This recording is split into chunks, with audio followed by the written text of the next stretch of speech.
Kolonialisme dan imperialisme adalah dua istilah yang sering muncul bersama dalam sejarah Indonesia. Keduanya saling berkaitan, menjadi babak gelap membentuk perjalanan bangsa ini.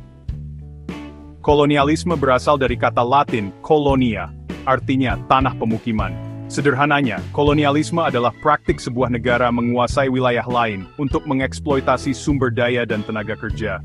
Negara penjajah mendirikan koloni, mengatur pemerintahan, dan memaksakan kehendak mereka demi keuntungan sendiri.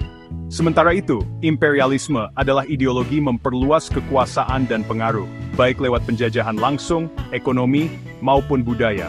Kolonialisme adalah salah satu bentuk nyata dari imperialisme. Imperialisme adalah niat, kolonialisme adalah tindakan. Di Indonesia kita merasakan keduanya. Bangsa Eropa datang dengan ambisi imperialisme, lalu melakukan kolonialisme. Mereka menduduki tanah kita, menguras kekayaan alam selama ratusan tahun. Sejarah ini membentuk identitas dan perjalanan bangsa Indonesia. Memahami konsep ini penting agar kita tidak mengulangi kesalahan masa lalu. Ini adalah cermin untuk melangkah lebih bijak ke depan. Kolonialisme dan imperialisme berjalan beriringan, saling menguatkan. Kepentingan rakyat diabaikan, semua demi kejayaan negara penjajah. Sistem ini menciptakan ketidakadilan yang mendalam. Bangsa Eropa datang bukan hanya untuk berdagang, tapi untuk menguasai. Mereka membawa perubahan besar, baik positif maupun negatif. Sejarah kolonialisme adalah perjalanan panjang penuh perjuangan dan pengorbanan. Dengan memahami sejarah ini, kita bisa membangun masa depan yang lebih baik. Inilah langkah pertama memahami perjalanan bangsa Indonesia. Sebuah perjalanan yang tak lepas dari luka, tapi juga harapan. Abad ke-15 dan 16, Eropa dilanda semangat penjelajahan gold, glory, dan gospel. Gold berarti mencari kekayaan, glory untuk kejayaan, dan gospel untuk menyebarkan agama Kristen. Tiga motivasi ini mendorong bangsa Eropa berlayar ke seluruh dunia, termasuk ke Nusantara. Indonesia saat itu adalah surga rempah-rempah cengkeh, pala, lada, komoditas yang harganya setara emas di Eropa. Rempah-rempah digunakan untuk makanan, obat, hingga parfum, dan tidak tumbuh di Eropa. Setelah Konstantinopel jatuh ke Turki Utsmani, jalur rempah jadi mahal dan sulit diakses. Bangsa Eropa pun mencari jalur laut langsung ke sumber rempah. Portugis dan Spanyol berlomba membiayai ekspedisi berisiko demi keuntungan besar. Era penjelajahan samudera pun dimulai, didukung teknologi pelayaran baru. Tujuan utama menemukan Kepulauan Rempah, Maluku. Perjalanan ini mengubah peta dunia, dan nasib jutaan orang di Nusantara. Kedatangan mereka membuka babak baru, Pinoy-Ngerikan. Pasar Twist Ground Nedskes. Portugis adalah bangsa Eropa pertama yang tiba di Nusantara, menguasai Malaka pada 1911. Dengan menguasai Malaka, mereka mengontrol perdagangan rempah. Portugis datang dengan kekuatan militer, bukan untuk berdagang damai. Setelah Malaka, mereka menuju Maluku, tiba di Ternate pada 1912. Awalnya disambut Sultan Ternate, Portugis segera memonopoli perdagangan dan ikut campur urusan kerajaan. Tak lama, Spanyol datang ke Maluku, bersekutu dengan Tidore, musuh Ternate. Persaingan Portugis Ternate dan Spanyol Tidore memicu konflik sengit.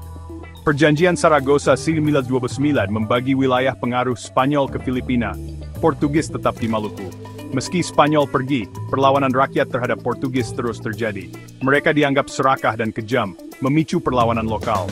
Kedatangan bangsa Eropa menandai awal kolonialisme di Indonesia. Persaingan mereka bukan hanya soal rempah, tapi juga supremasi global.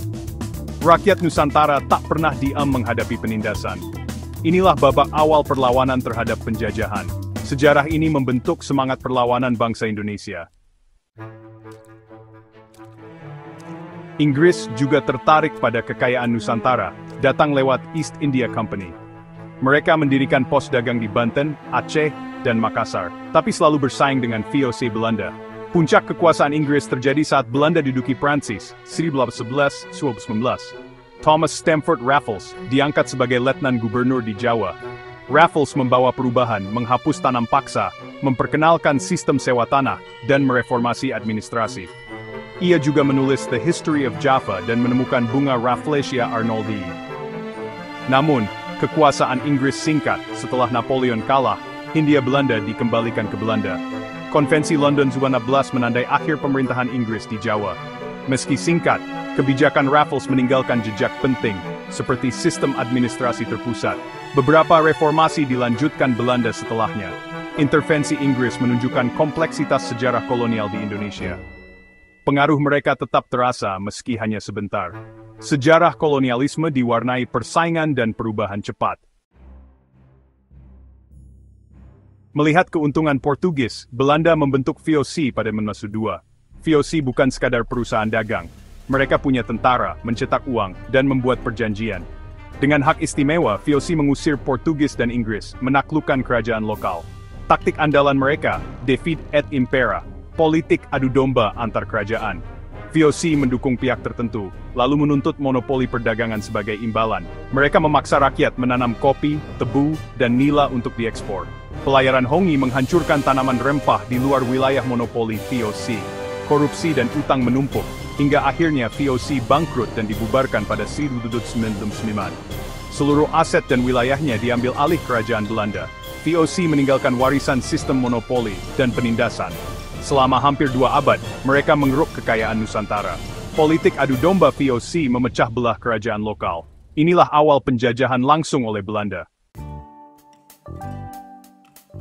Setelah VOC bubar, Belanda mengambil alih langsung. Untuk mengisi kas negara, Gubernur Jenderal Van den Bosch memperkenalkan Kulturstelsel atau tanam paksa pada 1830. Setiap desa wajib menanam tanaman ekspor seperti kopi dan tebu. Hasilnya diserahkan ke pemerintah kolonial. Aturan di atas kertas tampak adil, tapi praktiknya penuh penyelewengan dan kekejaman.